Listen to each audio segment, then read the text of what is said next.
राजन एक शानदार प्राणी था, एक बंगाल टाइगर। उसकी धारियां जंगल के सबसे गहरे सायों जितनी काली थी। उसकी आंखें एक तीव्र एम्बर सोना वर्षों से अपने क्षेत्र को शासन करने में बिताए ज्ञान को दर्शाती थी।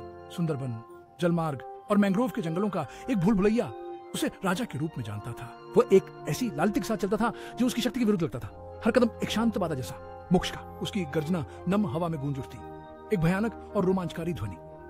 यह एक ध्वनि थी जो प्रभुत्व की बात करती थी। क्षेत्र का दावा किया गया और कड़ी मेहनत से सुरक्षित रखा गया। राजन की उपस्थिति जंगल के माध्यम से गूंज रही थी, एक धड़कन जो सभी अन्य प्राणियों के लिए गति निर्धारित करती थी। सबसे छोटे मडस्किपर से लेकर सबसे बड़े मगरमच्छ तक सभी ने उसमें निहित शक्ति को पहचाना। वह अपने पद के अनुरूप एक एकांत प्राणी था।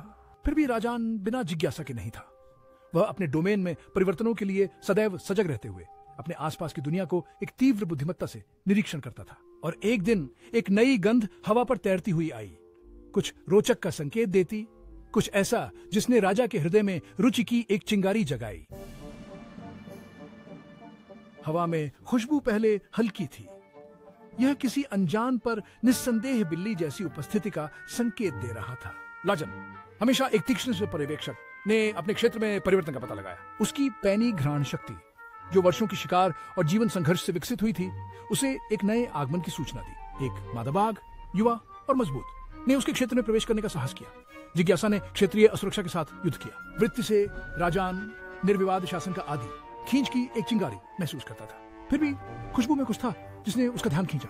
यह अलग था, कुछ ऐसे संकेत के साथ जो चरम पर था। उसकी जिज्ञासा। उसने सतर्क लेकिन उद्देश्यपूर्ण तरीके से अपने आंदोलनों की जांच करने का निर्णय लिया। एक राजा ने अपने सिंहासन के लिए संभावित चुनौती का मूल्यांकन किया। तो सुंदरबन, उलझे हुए मैंग्रोव और छिपे हुए जल मार्गों की दुनिया एक चुपके से दृष्टिकोण के लिए पर्याप्त आवरण प्रदान करती थी। राजन ने एक भूत की तरह लालित्य के साथ चलते हुए उसकी धारियां धब्बेदार छायाओं के साथ निर्बाध रूप से मिश्रित हो गई। वह स्वभाव से एक शिकारी था और अब उसके भीतर खोज की रोमांच धड़क रहा था। हालांकि यह कोई साधारण शिकार नहीं था। यह एक ऐसा प्राणी था जिसकी उपस्थिति उसके डोमेन के नाजुक संतुलन को परेशान कर सकती थी।